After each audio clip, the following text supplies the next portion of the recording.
Sawadee-kap. Hello and welcome to Daily Wisdom, Walking the Path with the Buddha. Today is our group learning program. Actually, today is our Pali Canon and English study group, and we're going to be studying the words of the Buddha. We're going to be studying Volume 6, which is titled The Natural Law of Kamma, and we're going to be exploring chapters 31 and through 40. In this program, what we do is I invite people from Zoom to be able to read one of our chapters, and then I'm going to share some teachings on that, and then I'm going to open up to any and all questions that you have, whether you're in Facebook, YouTube, or in Zoom. You can ask questions by putting those into the comment section, or if you're in Zoom, you can electronically raise your hand, unmute your microphone, and ask any and all questions. The way this program works is that students are typically learning the teachings either before or after class through exploring the books, and then they're coming to class in order to get guidance and seek advice on understanding the discourses. So welcome to all of you, whether you're joining for the first time or you're joining regularly.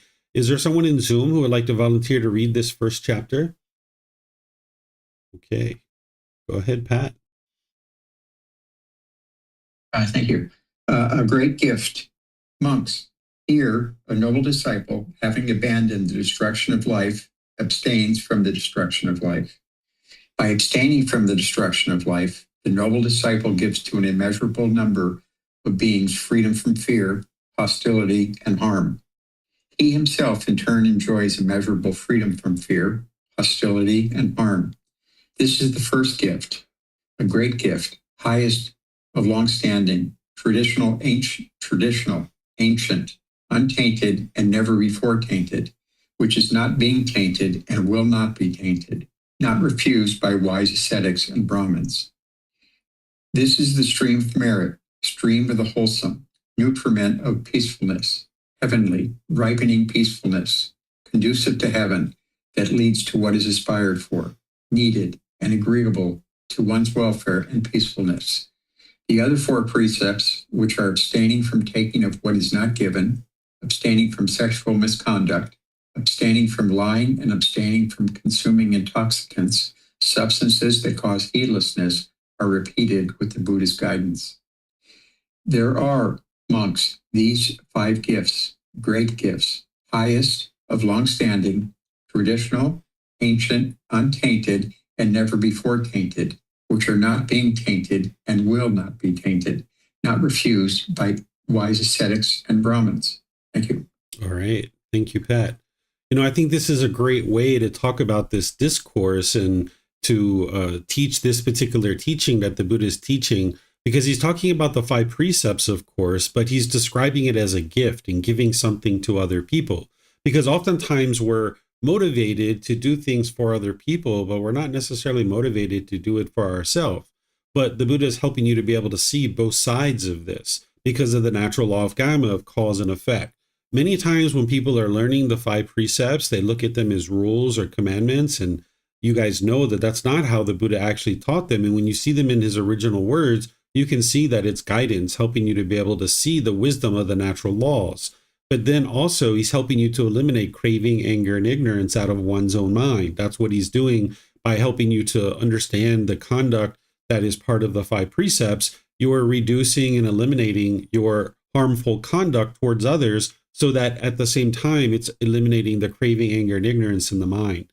But he's talking about it here as like you're giving someone a gift, because you know that when you're eliminating your cravings, desires, attachments that would motivate some of these things that the Buddha is talking about, it can often feel like you're giving up something, right? Like if you're used to drinking wine or beer or things like this, and you learn about the teachings of the Buddha and your mind is clinging to this flavor and this central desire of the substances, you might think like, oh, I got to give up beer, or I got to give up wine. Where instead, the way that the Buddha is talking about it here is you're actually giving this great gift to other beings. You're giving this gift from freedom of fear, hostility, and harm. And because of that, you're going to receive the same. So for example, using this one, that's the first precept, abandoning the destruction of life, that if you're out there actively trying to kill other beings through craving, anger, and ignorance, then there's going to be certain beings that are experiencing fear. They're going to experience hostility from you, and they're going to experience harm coming to them. But by you choosing not to destroy life and live compassionately for the welfare of all living beings, you're giving many countless beings freedom from having the fear of you of causing destruction of their life or hostility or harm. And of course, if they experience fear, they would be causing it themselves by clinging, but you're allowing them to not experience that because you're not triggering that particular craving and they're not experiencing that hostility or harm. And it's the same thing that's true for all of these. And because you're actually practicing in this way, the natural law of Kamma is whatever you put out, that's what you experience coming back to you.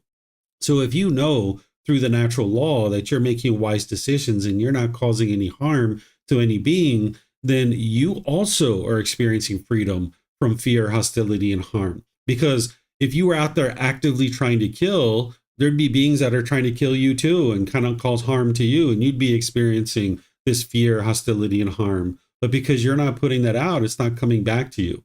If you've ever laid awake at night, sleeping in bed, trying to go to sleep, and you were thinking about your day or your week or your month, and you're kind of ruminating about all the harmful behavior that you had at different times during your day, week, or month, you might have had stress or anxiety or obsession where your mind was just churning and churning and churning.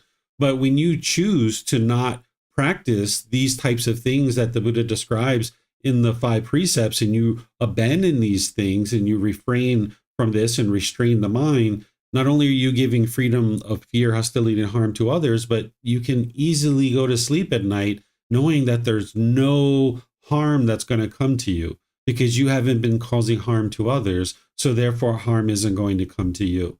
And this is this great gift that you're giving others, and it's also helping you as well. And like I mentioned, oftentimes people think about, giving up things. They don't think about necessarily the impact it's going to cause them. So this is a great way to talk about this discourse, that you're giving this gift to others, and this can maybe be more motivating for someone to actually learn and practice and train their mind to not do the things that the Buddha is talking about with destruction of life, stealing, sexual misconduct, speaking falsehoods, and taking substances that cause heedlessness.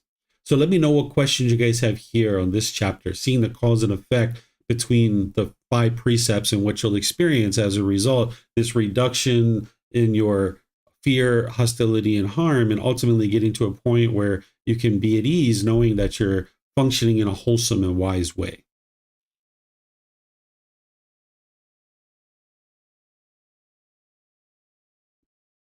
Okay, it looks like Vibhav might have a question. Go ahead, sir. Thank you, Teacher David. I was wondering, in the 5 precepts, it talks about, like from the right speech, it only talks about lying and not some of the other factors. So you could be basically not taking any life. You could be not taking what is not given. You're not lying. You're not using substances that cause heedlessness. You're not doing any sexual misconduct.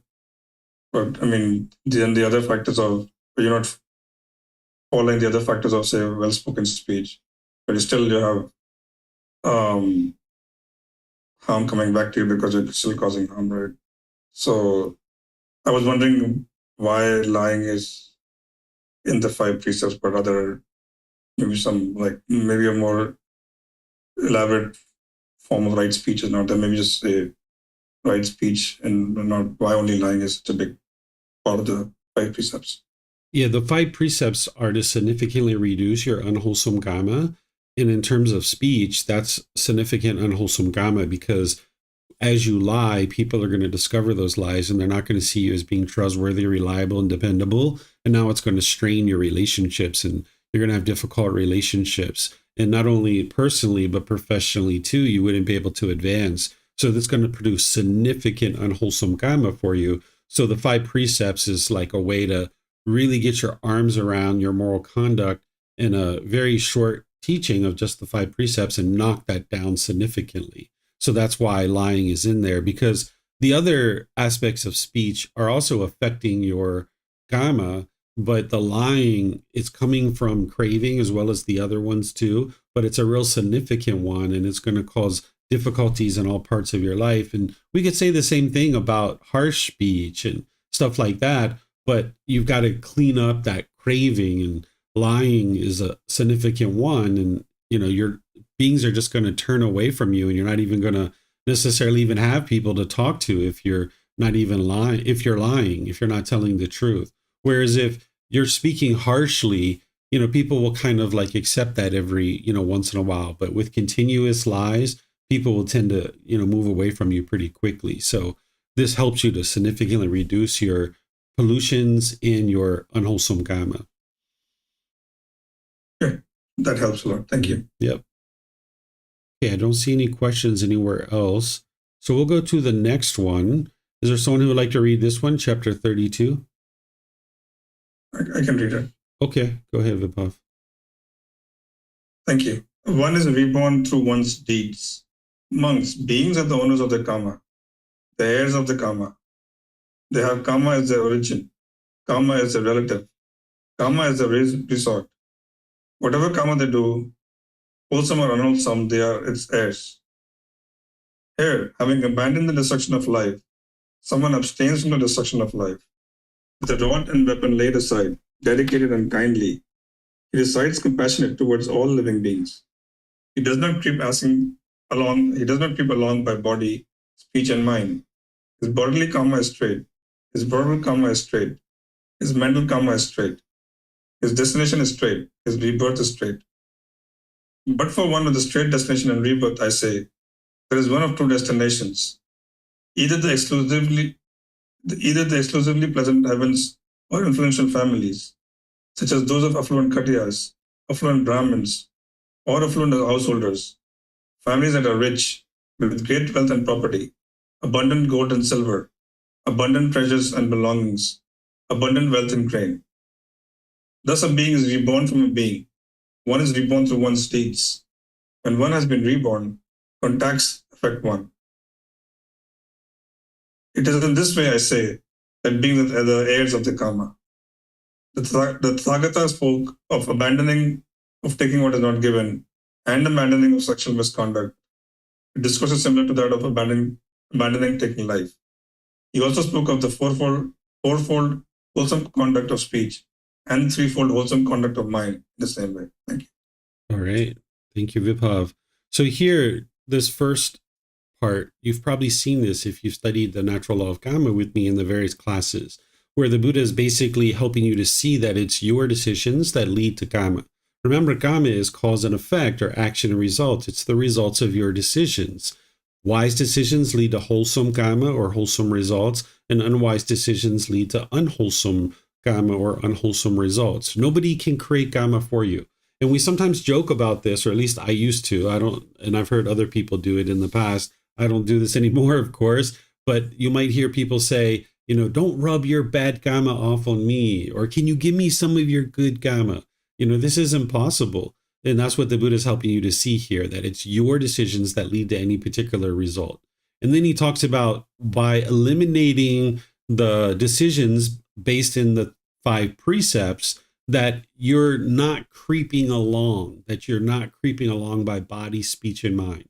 What it means to creep along is to basically hide things. If you've ever done this, I'm sure you did, especially when you were a kid and maybe even as an adult, there were certain things that you were doing and involved in that you knew that they were unwise, but you chose to do them anyway, and you kind of tried to hide them from people, right? You didn't want other people to know what it was that you were doing. This is creeping along. This is trying to hide the things that you're actually doing that are unwise. So the Buddha is saying, okay, because this person doesn't creep along, because they are practicing this wholesome moral conduct, and you know that you're practicing wholesome moral conduct, you don't need to creep along. You can just be completely open and upfront about the things that you're involved in. And because of that, your karma is straight, meaning that it's wholesome.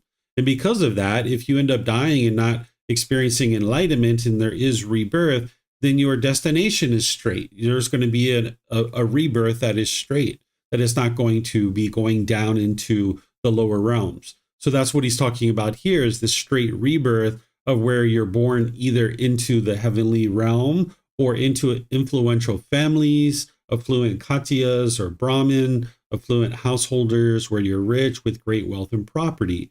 And this would be a straight rebirth. that you're in the human realm. So you're either being reborn into the human realm or potentially into the heavenly realm. And of course, that's not the ultimate goal, but that's the result of having practiced good, wholesome moral conduct. The way that this all works is it isn't anything mystical or magical. It's that by practicing the 5 precepts, you've reduced your craving, anger, and ignorance in your mind. And that's the causes and conditions that determine your rebirth, whether you are reborn and in what realm and what condition that you're reborn. So with lesser amount of craving, anger, and ignorance in the mind, now an individual's rebirth is going to be straight, is what the Buddha is describing. So here, this is helpful to be able to understand, but of course, you're interested in getting to enlightenment and not experiencing rebirth at all, but at least you understand how by practicing the precepts, it leads to a reduction of pollution in the mind, which if someone's going to be reborn, that leads to an improved rebirth. So let me know what questions you guys have here on this chapter. Okay, I don't see any questions. So this next chapter is actually very similar. It looks like Samantha maybe would like to read this one or has a question. Go ahead, ma'am. I'll read unless we were going to skip it. No, we're not going to skip it. Okay. You can go ahead and read it. All right. One is reborn through one's creeping deeds. Monks, I will tell you a discourse of the teachings on creeping. Listen and attend closely. And what, monks, is that discourse of the teachings on creeping? Monks, beings are the owners of their Kamma, the heirs of their Kamma. They have Kamma as their origin, Kamma as their relative, Kamma as their resort. Whatever Kamma they do, wholesome or unwholesome, they are its heirs. Here, someone destroys life. He is murderous, bloody-handed, given to blows and violence, merciless to living beings. He creeps along by body, speech, and mind. His bodily Kamma is crooked. His verbal Kamma is crooked. His mental Kamma is crooked. His destination is crooked. His rebirth is crooked. But for one with a crooked destination and rebirth, I say, there is one of 2 destinations, either the exclusively painful hells or a species of creeping animal. And what are the species of creeping animals? The snake, scorpion, centipede, mongoose, the cat, mouse, owl, and any other animals that creep away when they see people. Thus, a being is reborn from a being. One is reborn through one's deeds. When one has been reborn, contacts affect one. It is in this way, I say, that beings are the heirs of their Kamma. The Tathagata spoke of taking what is not given and engages in sexual misconduct, with similar discourses to that of taking life. He also spoke of the 4-fold misconduct of speech and the 3-fold misconduct of mind in the same way. All right. Thank you, ma'am. So this is exactly the opposite of the one that we just read. This is actually someone who does creep along. They're actually hiding what it is that they do because they're murderous, they're stealing, they're having sexual misconduct and all these other unwholesome moral conduct. And because they're creeping along and trying to hide what they do, the Buddha is saying that their Kamma is actually crooked. And because their Kamma is crooked, then there's going to be this crooked rebirth. Crooked meaning, unwholesome, leading to the lower realms of either the hell realm or a species of animal that is in the creeping qualities of snake, scorpion, centipede, and so forth. So oftentimes what we experience is in the human realm, a being can be functioning as a human being within this human realm. They're functioning as the next being that they're already going to become. And of course, what you're doing here on the path to enlightenment is to shed all of that.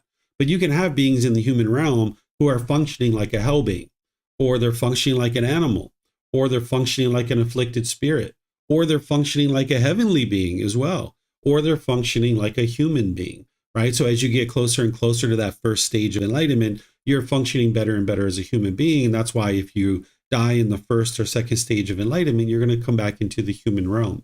So you can see beings that are in the human realm, but they're functioning as if they are the being in the next realm that they're headed towards. And if they don't do anything to improve the qualities of their mind, they are going to be reborn into that existence. And now they're going to live out those cravings, desires, attachments that they have from that existence so that they can extinguish those cravings from fulfilling them. And now they can fulfill those cravings and potentially experience a better rebirth where their mind has evolved beyond where they were previously. And now maybe they get back to the human realm or the heavenly realm, and they potentially get to enlightenment. So let me know what questions you guys have here. Looks like Samantha has a question. Go ahead, ma'am.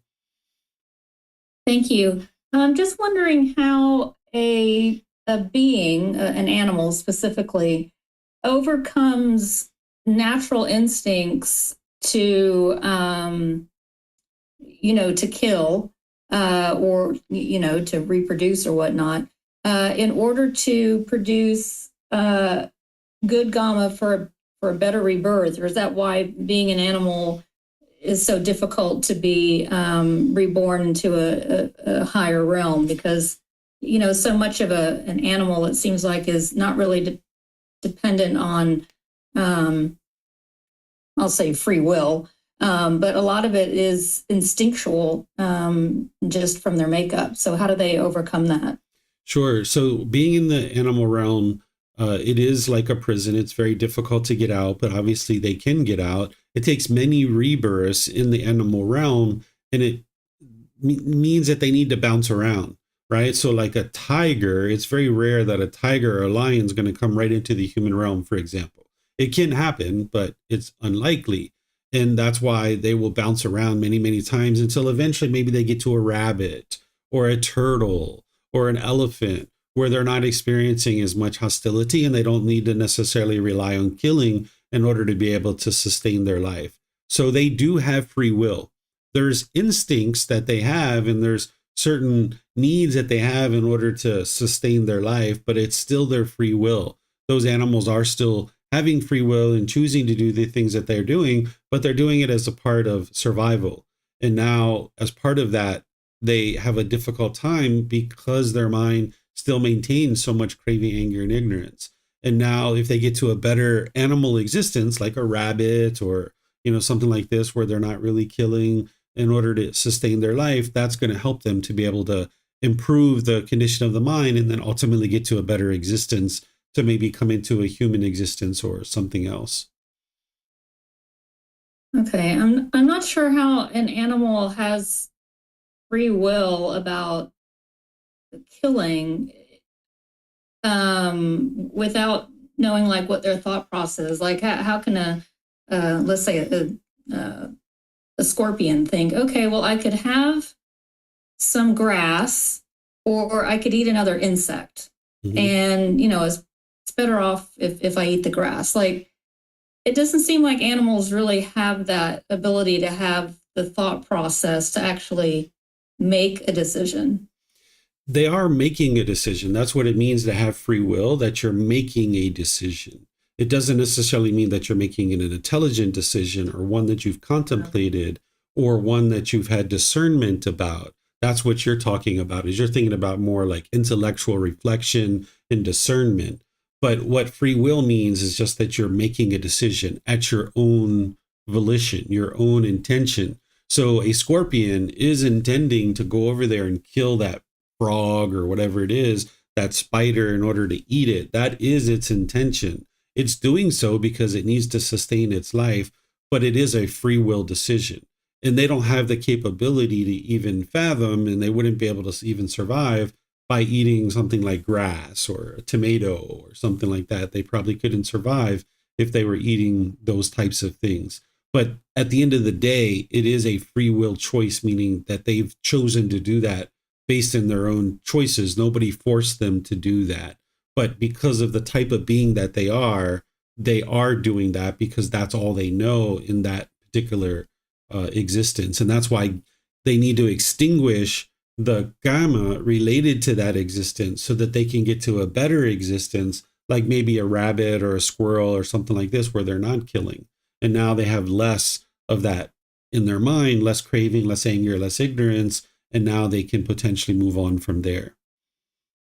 Okay, thank you. The distinction with discernment makes a lot of difference. Thank you. Yeah, and one thing you mentioned at the first part of your question previously was about sexual aspects. Animals aren't really so versed in being able to extinguish their sexual craving they tend to have a significant amount of sexual craving. And that's why even when we come into the human world, we tend to have a significant amount of sexual craving. Not everybody, of course, and not all animals have sexual craving. There's some animals that aren't interested in having sex because that's impermanence. But in the animal world, there's an extensive amount of craving for sex. And that's why by the time beings get into the human realm, we see something similar.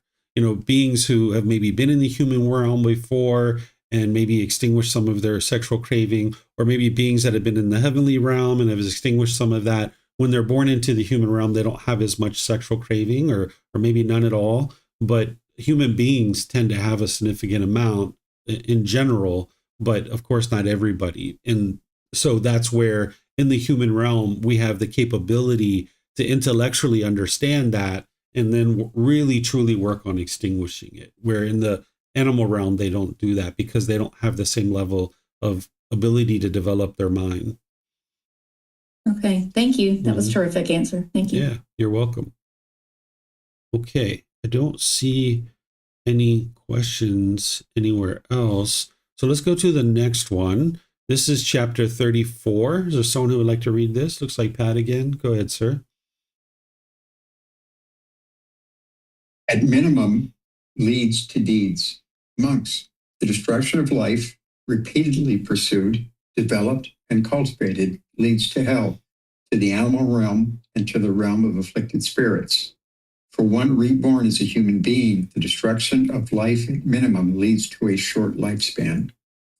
Taking what is not given, repeatedly pursued, developed, and cultivated, leads to hell, to the animal realm, and to the realm of afflicted spirits. For one reborn as a human being, taking what is not given at minimum leads to loss of wealth.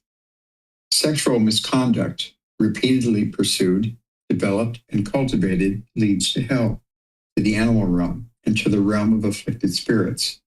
For one reborn as a human being, sexual misconduct at minimum leads to hostility and competition.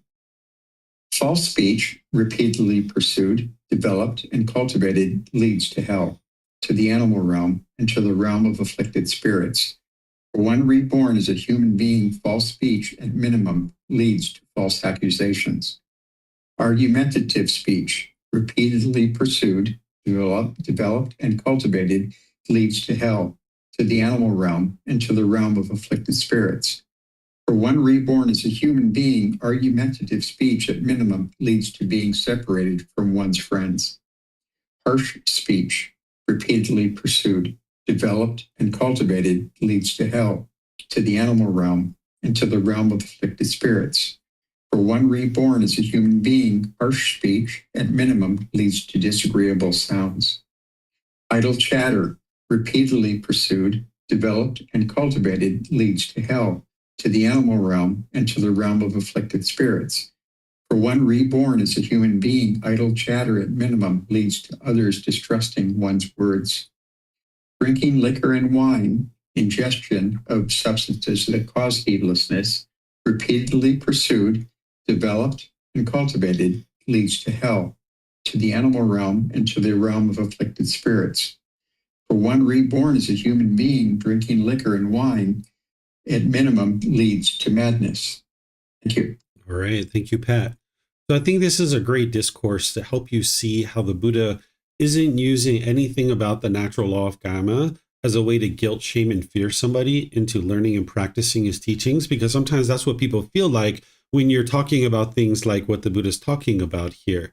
That this is a very rare type of discourse where he's taking a certain decision that an individual makes on a repeated basis, and then he's showing you the outcome after this particular life. This is very rare that you see the Buddha talking about this. Remember, the Buddha was completely peaceful and joyful. He'd already gotten to this enlightened mental state, and he was just helping people to understand what it took for him to get to that mental state. So if they were interested in understanding and getting to that mental state, okay, he'll teach it to them. And if not, then he won't teach it to them, right? He's completely peaceful either way. So he's explaining this natural law in just kind of like a matter of fact way, right? Like monks, the destruction of life, repeatedly pursued, developed, and cultivated, leads to hell, to the animal realm, to the realm of afflicted spirits. For one reborn as a human being, the destruction of life at minimum leads to a short lifespan. Instead of, something that's kind of doom and gloom and, kind of maybe arising some guilt or shame or fear in your mind, he just explains it very clear and very straightforward. And he's talking about rebirth here, and that's what this types of things lead to. But you can independently verify this because these things actually occur within this life too. If you're repeatedly doing these things, you'll experience these same things, not just in a future life, but you'll experience these things in this life too. So for example, if somebody was regularly and repeatedly destroying life, then there's going to be beings that are coming after you to actually kill you.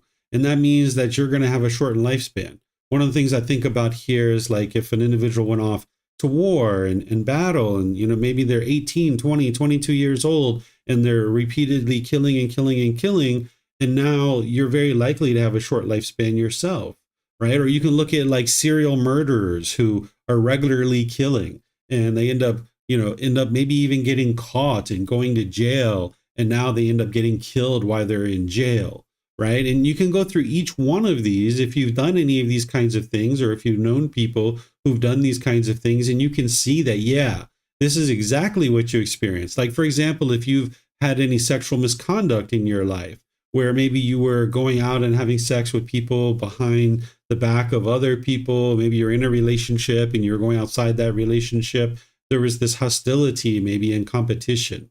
Same thing with like argumentative speech. If you've had argumentative speech, you can see that this has led to you being separated from your friends, because when you were argumentative, that you experienced that. And then I'll just jump down here for all of us who have experienced drinking liquor and wine and substances that cause heedlessness. Yep, it absolutely led to madness. That's exactly what you experienced. And this is how you take what the Buddha taught and you independently verify these things, because he's talking about future life. Sure, maybe you're not able to verify that aspect of it at this time, but you can verify it right now based on what you're experiencing in this life, if you've ever done any of these things or if you've known people that have.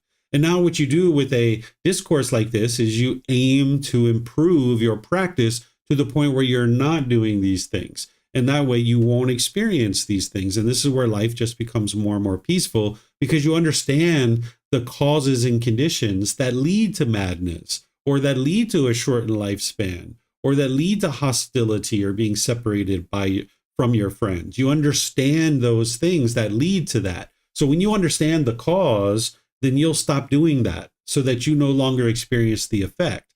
It's like if you were walking down the beach and wind was blowing in your face and you were kicking up the sand and the sand's blowing in your face and you're just like, you don't really know why that's occurring. You don't know how it's occurring. You're not sure of the reasons why this is occurring. You'd probably just keep walking down the beach, kicking up sand, being oblivious to what's actually causing this. But once you understand, oh my goodness, it's me kicking up sand that is causing the sand to blow in my face, now you stop doing that because you don't like the sand blowing back in your face.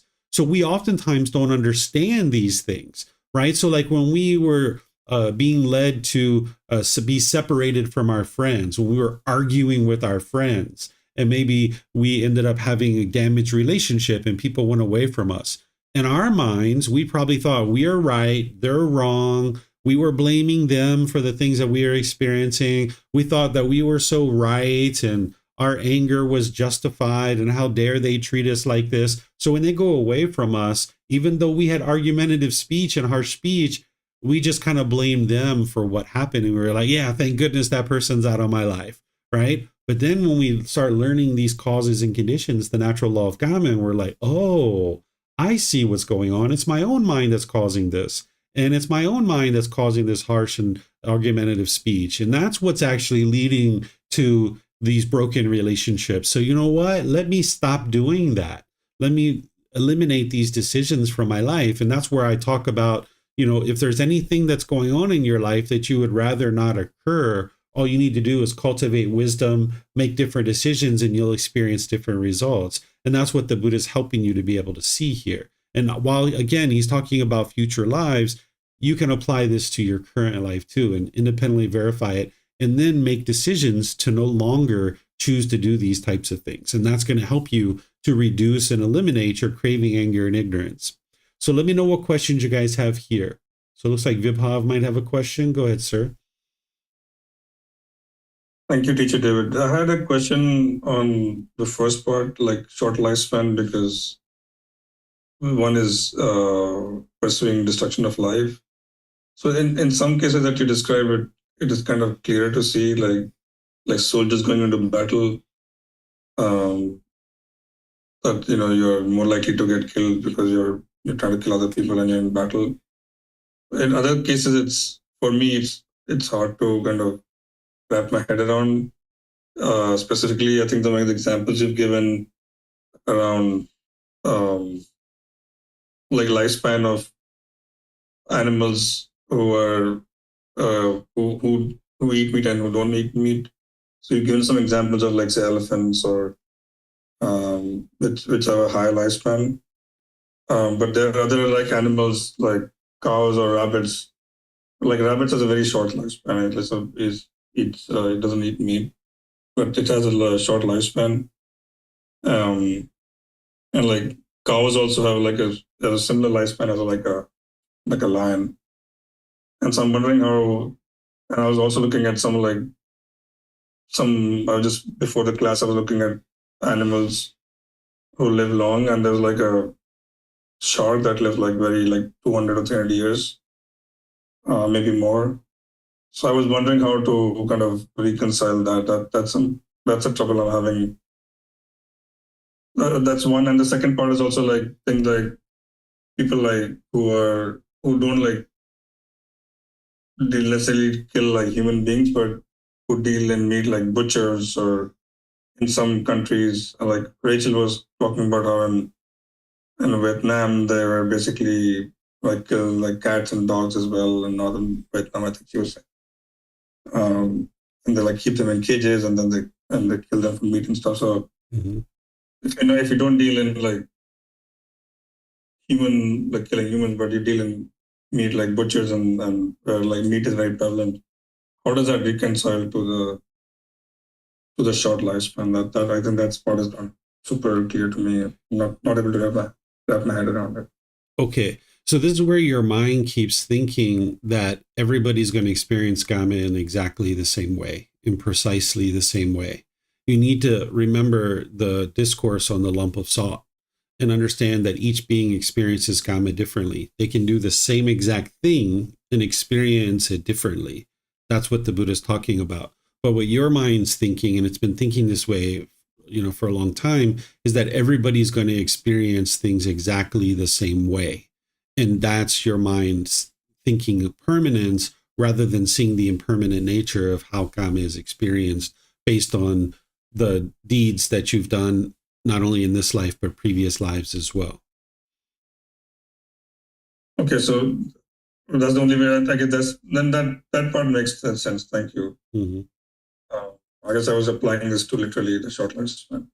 Yeah, you've got to stop thinking about it as everybody's going to experience Kamma in exactly the same way.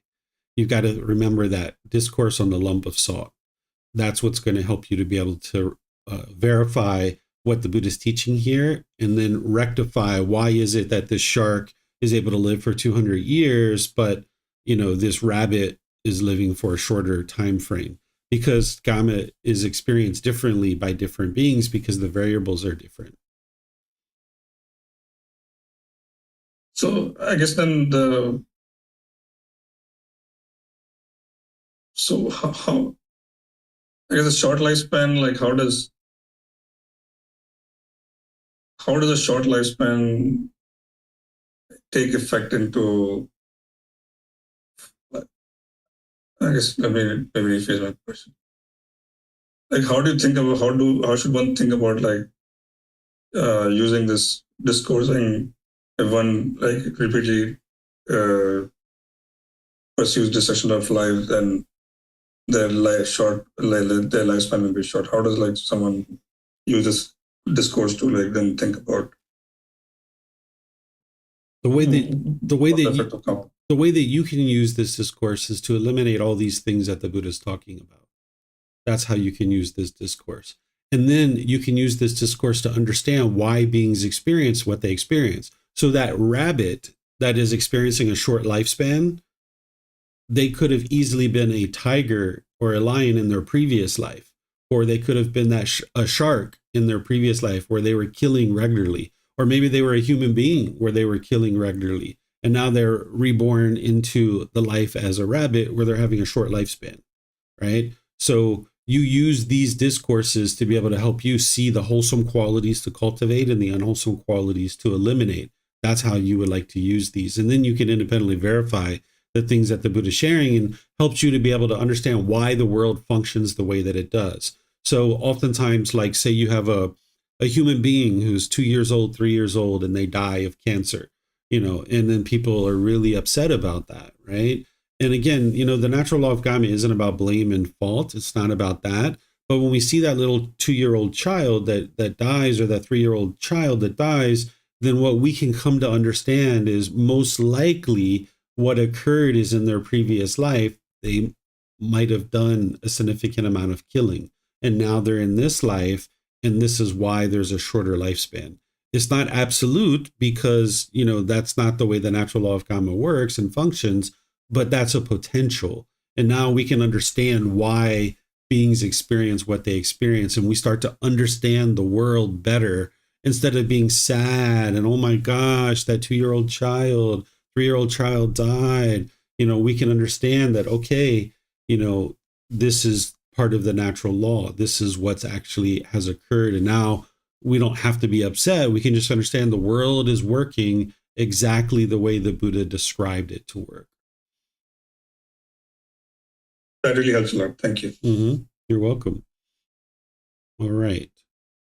So we have a question coming in here on YouTube. Let's see. This individual is asking, Teacher David, could the repeated destruction of life be interpreted as eating animals? Thank you, Zoe. So when you're eating animals, you are contributing to the destruction of life. That is true. And you are experiencing unwholesome Kamma there.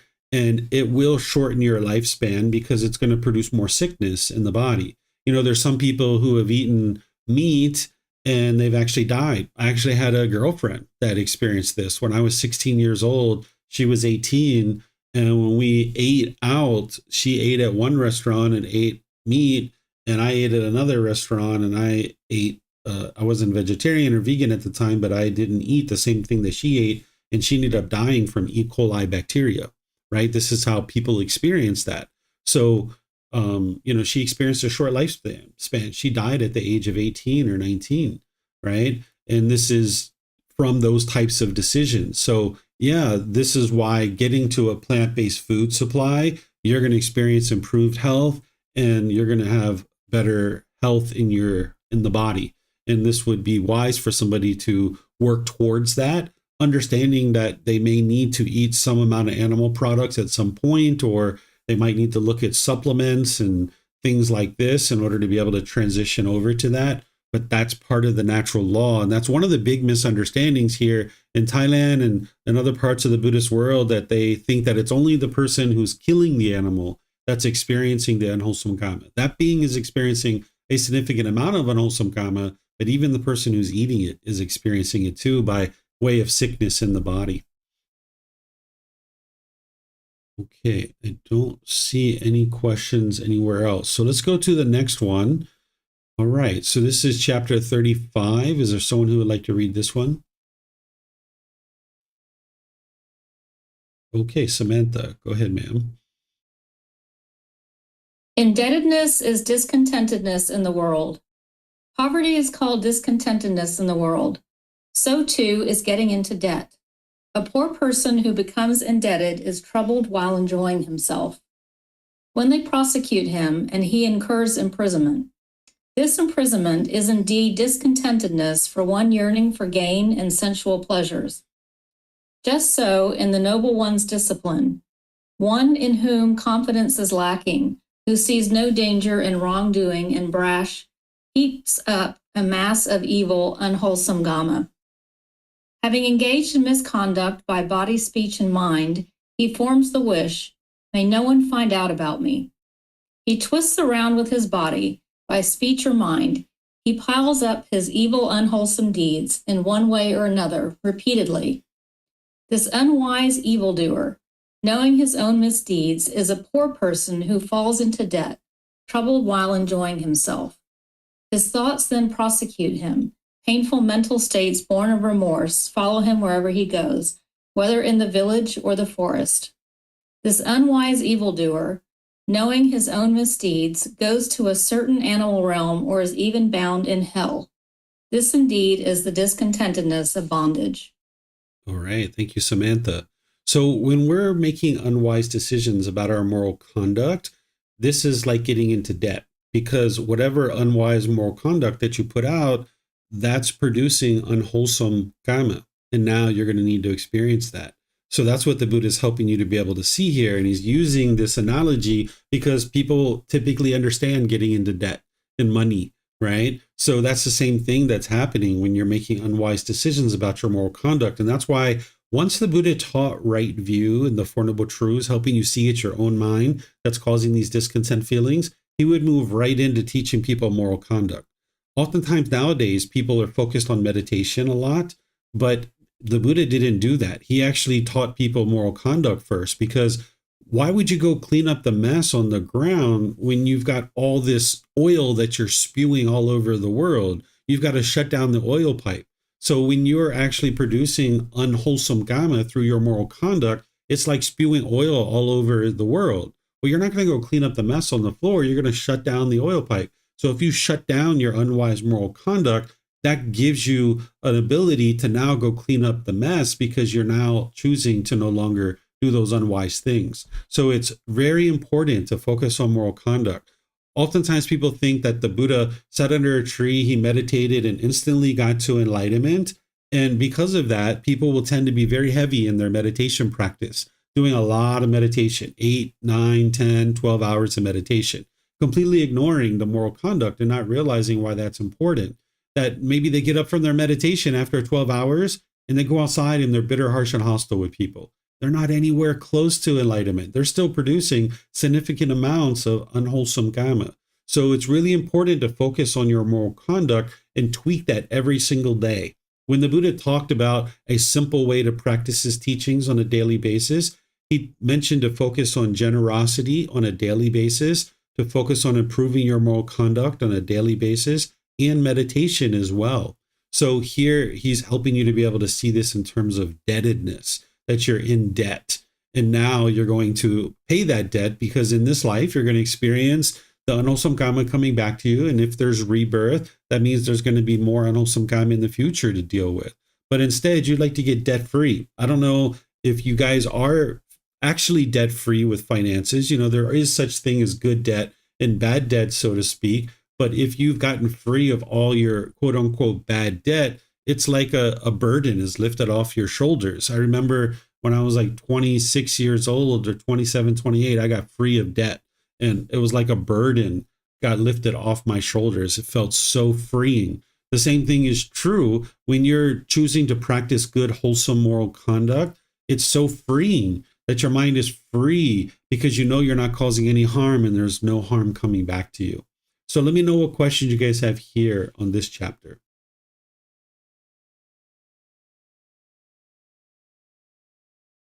Okay, I don't see any questions anywhere. So now we'll go to the next chapter. Is there someone who would like to read this one, chapter 36?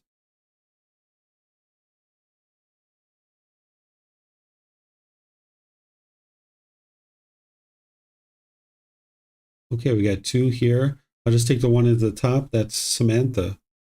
Got 3 people. 4 kinds of persons. At Savatthi, the perfectly enlightened one then said to King Pasenadi of Kosala, "Great king, there are these 4 kinds of persons found existing in the world." What 4? The one heading from darkness to darkness, the one heading from darkness to light, the one heading from light to darkness, and the one heading from light to light. And how, great king, is a person one heading from darkness to darkness? Here some person has been reborn in a low family, a family of kandalas, bamboo workers, hunters, cartwrights, or waste collectors, a poor family in which there is little food and drink, and which subsists with difficulty, one where food and clothing are obtained with difficulty. And he is unsightly, deformed, chronically blind, or cripple-handed, or lame, or paralyzed. He is not one who gains food, drink, clothing, and vehicles, garlands, scents, and ointments, bedding, housing, and lighting. He engages in misconduct of body, speech, and mind. Having done so, with the breakup of the body after death, he is reborn in the plane of misery, in a bad destination, in the netherworld, in hell. Suppose, great king, a man would go from darkness to darkness, or from gloom to gloom, or from stain to stain. This person, I say, is exactly similar. It is in this way, great king, that a person is one heading from darkness to darkness. And how, great king, is a person one heading from darkness to light? Here some person has been reborn in a low family, a family of kandalas, bamboo workers, hunters, cartwrights, or waste collectors, a poor family in which there is little food and drink, and which subsists with difficulty, one where food and clothing are obtained with difficulty, and he is ugly, unsightly, deformed, chronically blind, or cripple-handed, or lame, or paralyzed. He is not one who gains food, drink, clothing, and vehicles, garlands and scents and ointments, bedding, housing, and lighting. He engages in wholesome conduct of body, speech, and mind. Having done so, with the breakup of the body after death, he is reborn in a good destination, in a heavenly world. Suppose, great king, a man would climb from the ground onto a palanquin, or from a palanquin onto horseback, or from horseback to an elephant mount, or from an elephant mount to a mansion. This person, I say, is exactly similar. It is in this way, great king, that a person is one headed from darkness to light. And how, great king, is a person one heading from light to darkness? Here some person has been reborn in a high family, an affluent Khattiya family, an affluent Brahmin family, or an affluent householder family, one which is rich, with great wealth and property, with abundant gold and silver, abundant treasures and commodities, abundant wealth and grain. And he is handsome, attractive, graceful, possessing supreme beauty of complexion. He is one who gains food, drink, clothing, and vehicles, garlands, scents, and ointments, bedding, housing, and lighting. He engages in misconduct of body, speech, and mind. Having done so, with the breakup of the body after death, he is reborn in the plane of misery, and in a bad destination, in the netherworld, in hell. Suppose, great king, a man would descend from a mansion to an elephant mount, or from an elephant mount to horseback, or from horseback to a palanquin, or from a palanquin to the ground, or from the ground to underground darkness. This person, I say, is exactly similar. It is in this way, great king, that a person is one heading from light to darkness. And how, great king, is a person one heading from light to light? Here some person has been reborn in a high family, an affluent Khattiya family, an affluent Brahmin family, or an affluent householder family, one which is rich, with great wealth and property, with abundant gold and silver, abundant treasures and commodities, with abundant wealth and grain. And he is handsome, attractive, graceful, possessing supreme beauty of complexion. He is one who gains food, drink, clothing, and vehicles, garlands, scents, and ointments, bedding, housing, and lighting. He engages in wholesome conduct of body, speech, and mind. Having done so, with the breakup of the body after death, he is reborn in a good destination, in a heavenly world. Suppose, great king, a man would cross over from palanquin to palanquin, or from horseback to horseback, or from elephant mount to elephant mount, or from mansion to mansion. This person, I say, is exactly similar. It is in this way, great king, that a person is one heading from light to light. These, great king, are the four kinds of persons found existing in the world. All right. Thank you, Samantha. So this is a great discourse for people to be able to understand that no matter where you're born, you can be headed in any particular direction. Because during the lifetime of the Buddha, when people were born into certain families, they thought they were kind of destined for a certain type of life. If you're born into a family who has less resources or more resources, they expected that you were going to kind of stay in that type of lifestyle. But what the Buddha was helping people to see is that no, it's based on the decisions that you make that is going to lead to any particular result that you experience. So here he's showing how you can be moving from darkness to darkness, darkness to light, light to darkness, and light to light. And he's giving examples of, day-to-day activities that people would understand and explain that in terms of moral conduct and how you can be progressing towards enlightenment, or you could be going away from enlightenment. So one of the quotes that I usually share, and you probably have seen this in the book and on the posters and stuff, is that we are all either walking towards the darkness or towards the light. Which direction you walk is your choice. And that's what the Buddha is teaching you here, is that it's your choice of which way you're actually going to walk. And of course, if you were born into a family that lacked resources, you would like to walk towards the light, right? And if you were born to a family that has a significant amount of resources, you would like to continue to walk towards the light. But oftentimes that's not the case, right? Like people might walk towards the darkness. If they were born with a family with low resources, they might actually walk deeper into that darkness. Or if you're born with more resources, you might be walking towards the darkness, right? So you would like to walk towards the light no matter where you were born. And walking towards the light is to cultivate wisdom, to make wise decisions about your moral conduct, body, speech, and mind. And that's what's going to help improve the condition of your mind in your life. So let me know what questions you guys have here on this chapter.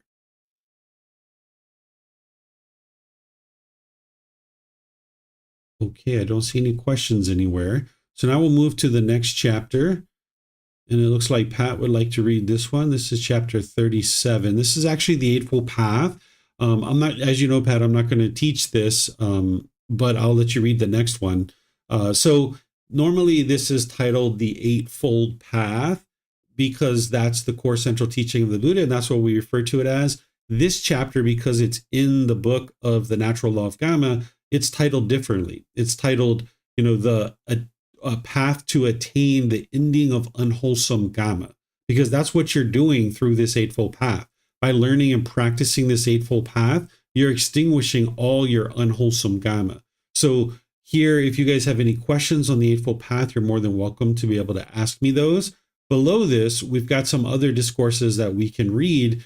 Pat, if you'd like to read these are kind of giving more details here in order to be able to kind of, plug into the Eightfold Path and give more detail about specific aspects of the Eightfold Path. Here, we've got details on the 5 precepts, which you guys have probably studied before. But then down here, we've got some about right action. So we can talk about these teachings here. So if you'd like to read this, let me know. Right action twofold. And what, monks, is right action? Right action, I say, is twofold. There is right action that is affected by taints, production of merit, ripening on the side of attachment, and there is right action that is noble, taintless, world transcending, a factor of the path. And what, monks, is right action that is affected by taints, production of merit, ripening on the side of attachment? Abstaining from killing living beings, abstaining from taking what is not given, abstaining from misconduct and sensual pleasures. This is right action that is affected by taints, production of merit, ripening on the side of attachment. And what, monks, is right action that is noble, taintless, world transcending, a factor of the path? The elimination from the 3 kinds of bodily misconduct, the abstaining, refraining, abstaining from them in one whose mind is noble, whose mind is taintless, who possesses the noble path and is developing the noble path. This is right action that is noble, taintless, world transcending, a factor of the path. Okay. Did you want me to stop here or to keep going? Yeah, let's stop here, but I'll pick it up after this. So with his moral conduct, there's 2 folds, meaning 2 levels of purification. With right speech in the Eightfold Path, we've got that first level of purification, which is refraining from lying, slander, harsh speech, and frivolous speech. That's the first fold of purification. But then you go deeper into this. I've never seen him call it the second fold in terms of speech, but we might think about it that way because we've got the 5 factors of well-spoken speech, where you speak at the proper time, what you say is true, gentle, beneficial, and with a mind of loving kindness. Well, now you're seeing that with right action here as well, that there's these two levels of purification. The first level is just abstaining from killing, stealing, and sexual misconduct. Misconduct and sensual pleasures. That's the sexual misconduct, right? So there's still attachment there because your mind isn't fully purified yet. So it's when you go beyond this that your mind is fully purified, that you're now practicing fully the second fold of purification as it relates to right action, where you don't have any of the taints involved, any of the 10 fetters, none of those are involved in terms of your actions. So you need to kind of get your arms around a first fold first, because there's a lot of work to get to that. But then there's all this fine tuning of the mind that needs to happen. And there's the same thing related to this right livelihood as well. So we'll talk about this. There's two folds of purification here. So if you'd like to go ahead and read this, Pat, we can talk about it. Sure. Trades not to be plied, wrong livelihood. Monks, a household practitioner should not engage in these 5 trades. What 5? Business in weapons, business in living beings, business in meat, business in substances that cause heedlessness, and business in poisons. A household practitioner should not engage in these 5 trades. And what, monks, is wrong livelihood? Scheming, flattery, hinting, belittling, pursuing gain with gain, that is wrong livelihood. Thank you. All right. Thank you, Pat. So here, this is the first fold of purification as it relates to your livelihood, that you eliminate business and weapons, living being, meat, substances that cause heedlessness, and poisons, as well as eliminating slander, flattery, hinting, belittling, pursuing gain with gain. And I teach this when I describe the Eightfold Path in detail. That's the first fold of purification. And very similarly to what we just read with right action, the second fold of purification for one's livelihood is making sure that the taints or the fetters aren't involved in your livelihood. So for example, you could have eliminated business in any of these particular 5: weapons, living beings, meat, substances that cause heedlessness, and poisons.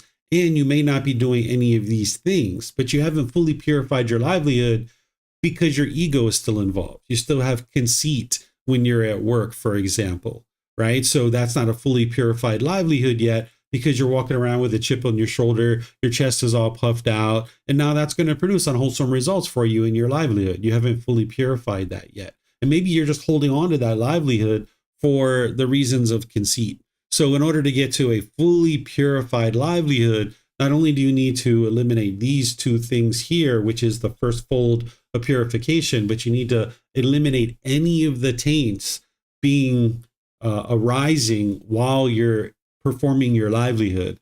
And you need to do that for an extended period of time. And that's what's going to purify your livelihood.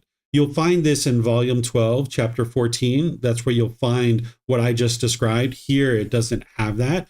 But when we get to volume 12, chapter 14, you'll see the Buddha talk about eliminating the taints as it applies to your livelihood and making sure that you're not practicing with any pollutions of the fetters during your livelihood. So let me know what questions you guys have here, either on the Eightfold Path or right action or right livelihood, since we're really kind of exploring these as part of this. So it looks like Vibhav has a question. Go ahead, sir. Thank you, Teacher David. I guess the question I have here is that this is saying that, and you're saying that all the 10 fetters have to be eliminated to attain the second level of purification, second fold of purification. Yes. So that means then only an enlightened being can attain that. Can attain what? Like the second level of the second fold of purification on both right action and right livelihood.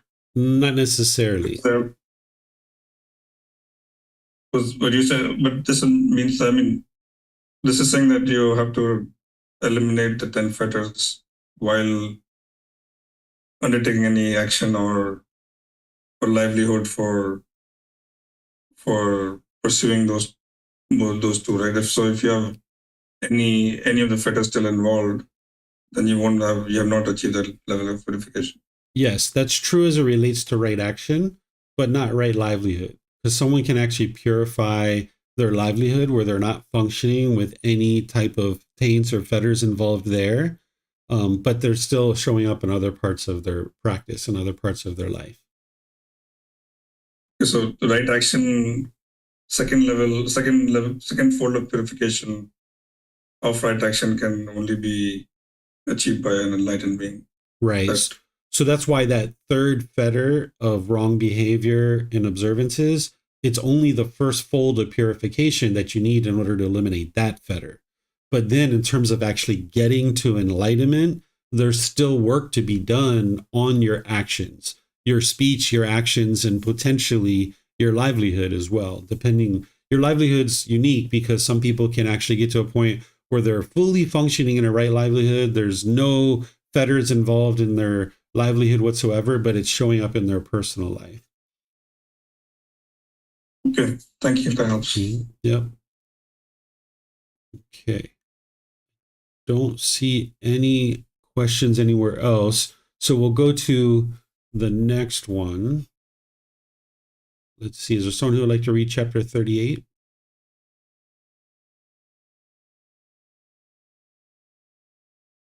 Okay. I'll just take Vibhav at the top. Go ahead, sir. With the destruction of craving comes the destruction of unwholesome karma. Monks, develop the path and the way that leads to the destruction of craving. And what is the path and the way that leads to the destruction of craving? It is the 7 factors of enlightenment. What 7? The enlightenment factor of mindfulness, the enlightenment factor of investigation, the enlightenment factor of energy, the enlightenment factor of joy, the enlightenment factor of tranquility, the enlightenment factor of concentration, the enlightenment factor of equanimity. When this was said, the Venerable Udai asked the perfectly enlightened one, Venerable Sir, how are the 7 factors of enlightenment developed and cultivated so that they lead to the destruction of craving? Here, Udai, a monk develops the enlightenment factor of mindfulness, which is based upon seclusion, freedom from strong feelings and elimination, maturing in release, which is immense, superb, measureless, without ill will. When he develops the enlightenment factor of mindfulness, which is based upon seclusion, freedom from strong feelings and elimination, maturing in release, which is immense, superb, measureless, without ill will, craving is abandoned. With the abandoning of craving, unwholesome karma is abandoned. With the abandoning of unwholesome karma, discontentedness is abandoned. All of the 7 factors of enlightenment are explained in the same way, include the enlightenment factor of investigation, energy, joy, tranquility, and concentration, with the final factor being described in the same way as in the below. He develops the enlightenment factor of equanimity, which is based upon seclusion, freedom from strong feelings and elimination, maturing in release, which is immense, superb, measureless, without ill will. When he develops the enlightenment factor of equanimity, which is based upon seclusion, freedom from strong feelings and elimination, maturing in release, which is immense, superb, measureless, without ill will, craving is abandoned. With the abandoning of craving, unwholesome karma is abandoned. With the abandoning of unwholesome karma, discontentedness is abandoned. Thus, Udai, the destruction of craving comes the destruction of unwholesome karma. The destruction of unwholesome karma comes the destruction of discontentedness. Thank you. All right. Thank you, Vibhav. So as we talked earlier, it's the Eightfold Path that is leading to the complete elimination of all unwholesome karma. That's what you're practicing. But it's not that alone. There's other teachings that integrate into it. So you need the 7 factors of enlightenment, particularly as you've been practicing the Eightfold Path very closely for an extended period of time, because your mind's going to be swinging a bit and you're going to need to fine tune your mind. And that's where the 7 factors of enlightenment come in. They're going to help you to really stomp it out 100%, of getting rid of the craving, anger, and ignorance in the mind. So one of the ways that I think about this is like wringing out a rag, that if you had a wet rag, you try to get every last little drop out of it. It's the same thing, where the Eightfold Path is kind of that initial, kind of getting as much out of the mind as you can. Well, you need to come in and fine tune it with the 7 factors of enlightenment. So I've taught these before in this program and taught them at other times. If you guys have questions on them, let me know. There's the 7 factors where there's mindfulness, which is awareness of mind. It's the same mindfulness from the Eightfold Path where you're developing the 4 foundations of mindfulness, being aware of the bodily sensations, the feelings, the condition of the mind, and the mental objects. And then you've got investigation, energy, and joy, which is lifting the mind out of sluggishness and bringing it to the middle. And then you've got the tranquility, concentration, and equanimity that's bringing the mind out of that excited state into the middle. So if you need help on any of these, let me know and I will help you.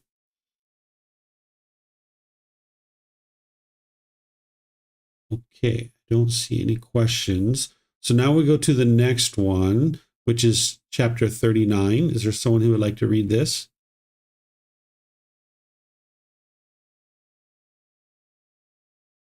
Okay, Samantha. Seems similar to the last one I did. Anyone can produce nibbana, enlightenment. And what Ananda are the 6 classes? 1. Here someone of the black class produces a black state.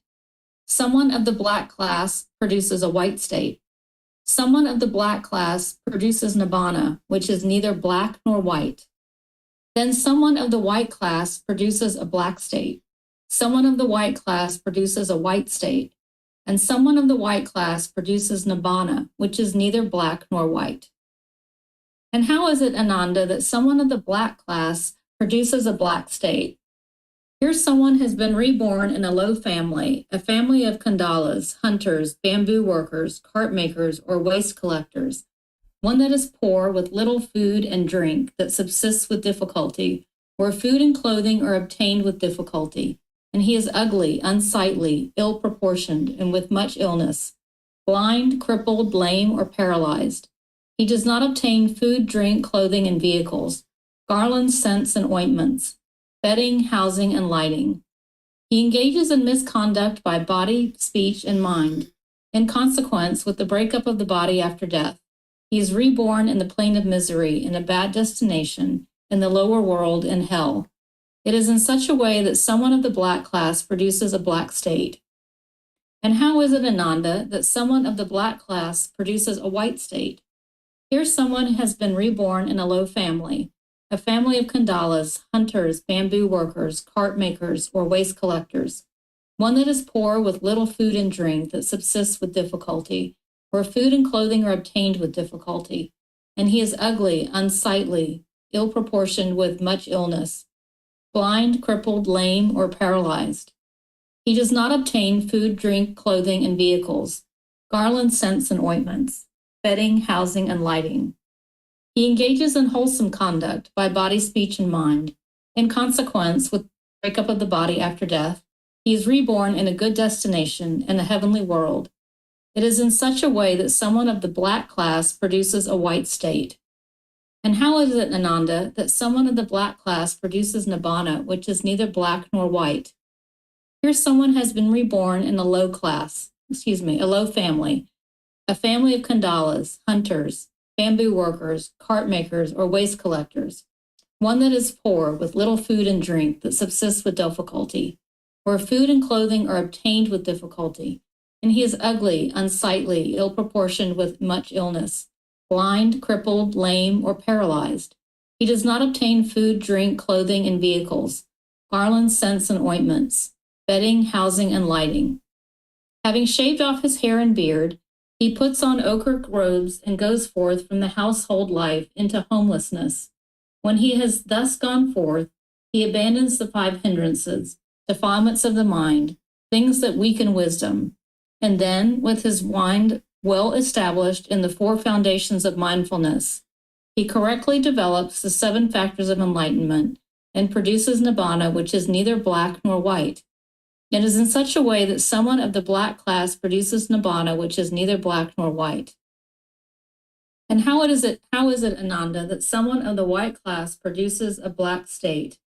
Here someone has been reborn in a high family, an affluent Katya family, an affluent Brahmin family, or an affluent householder family, one that is rich with great wealth and property, abundant gold and silver, abundant treasures and commodities, abundant wealth and grain. and he is handsome, attractive, graceful, possessing supreme beauty of complexion.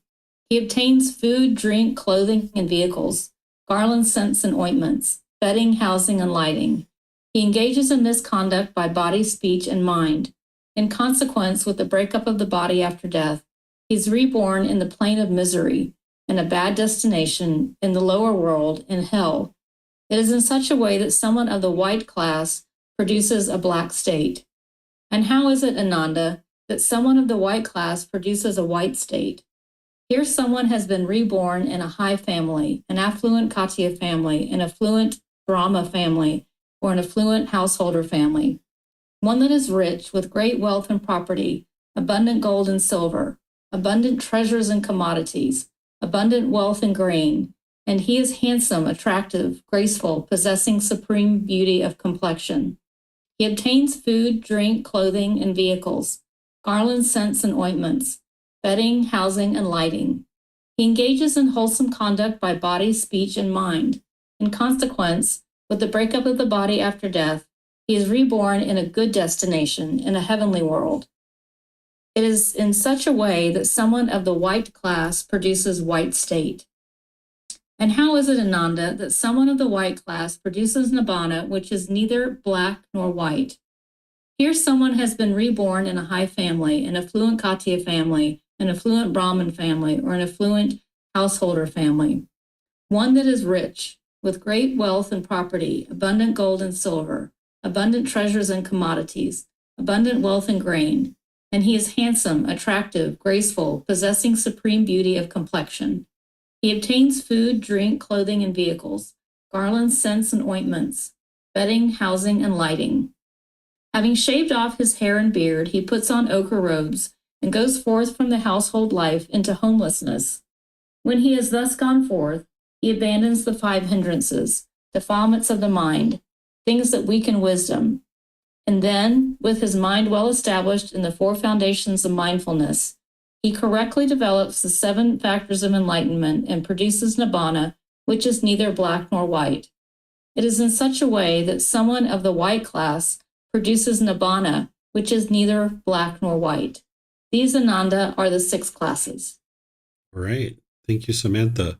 So yes, this is a discourse very similar to what you read last time, but and also the purpose is very similar too.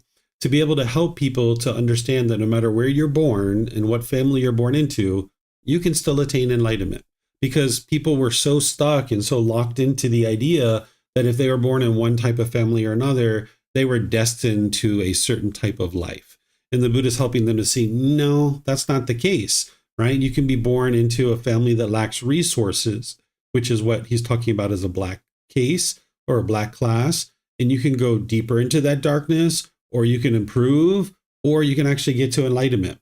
Or you can be born into a family that's more affluent and you can go down deeper into the darkness. You can continue to go forward towards the light, or you can get to enlightenment. These are the options that people didn't think that they had those options during his lifetime. They thought they were kind of stuck. And he was helping them to see that it's possible for them to be able to get to enlightenment no matter where you were born and what you were experiencing. And that's the case today too, that there's nothing that's changed about these natural laws. They're the same natural laws. So no matter what you're born into in terms of a family, either affluent or lacking resources or having lots of resources, you can experience these same 6 aspects of what the Buddha is teaching here. So let me know what questions you guys have here on this discourse. You can put that into Facebook, YouTube, or in Zoom. Okay, I don't see any questions anywhere. So we go to our last discourse for today. Would somebody like to read this one? This is chapter 40.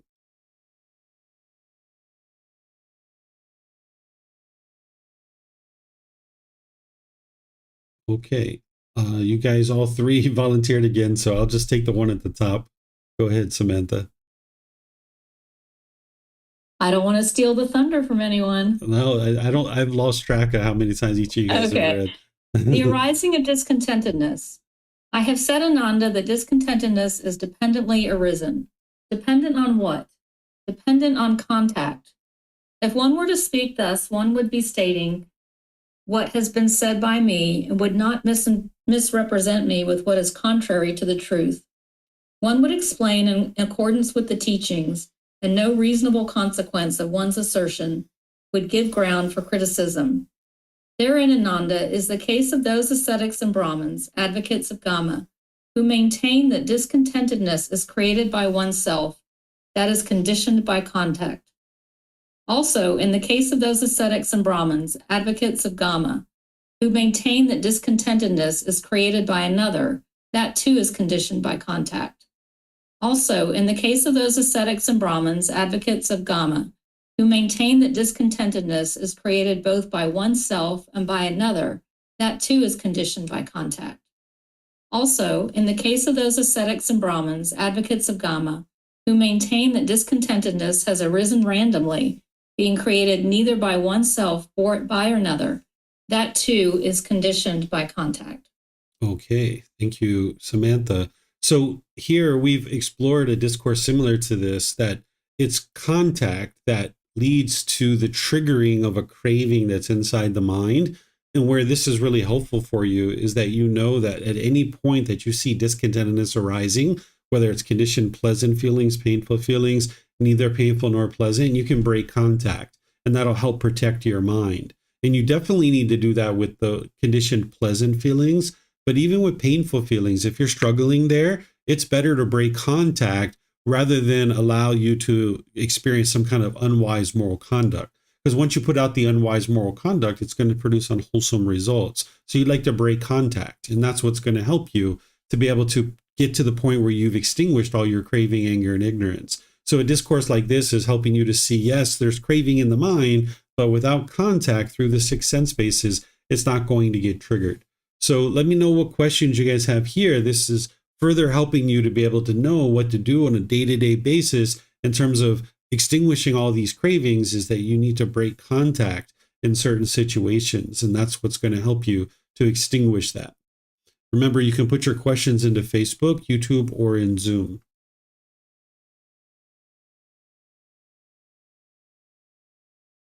Okay, I don't see any questions anywhere. So once again, I'm going to end by saying thank you for your interest to learn and understand the teachings of the Buddha. Next week, we're going to be in the next few chapters. We have chapters 41 through 45, and we're going to be finished this book, moving into volume 7, which is all about breathing mindfulness meditation. We'll explore that aspect of the teachings of the Buddha and a collection of teachings related to breathing mindfulness meditation. So if you'd like to finish up the chapters in this book, that's what we're going to be doing next week. And tomorrow in our group learning program, I'm going to be in volume 1. I'm going to be all the way in the back of the book of the frequently asked questions section. We're finishing up the group learning program. We're going to be restarting it from the very beginning on the 9th of August. So if you or other people would like to restart that program from the very beginning, that's an opportunity to be able to do that.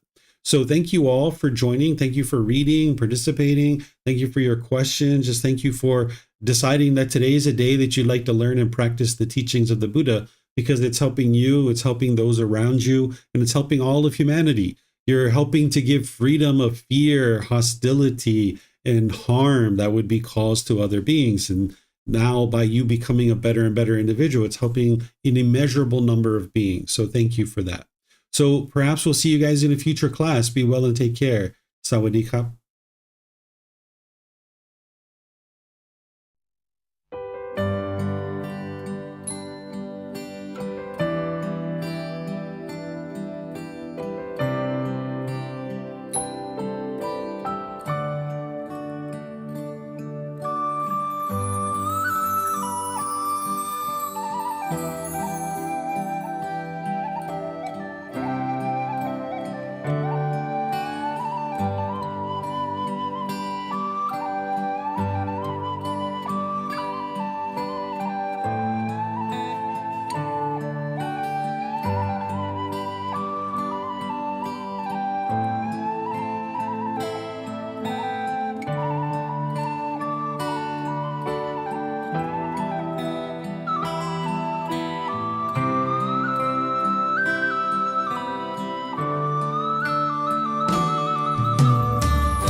you again for watching. Enjoy your meditation. Look forward to seeing you online and answering any questions that you might have. Thank you so much.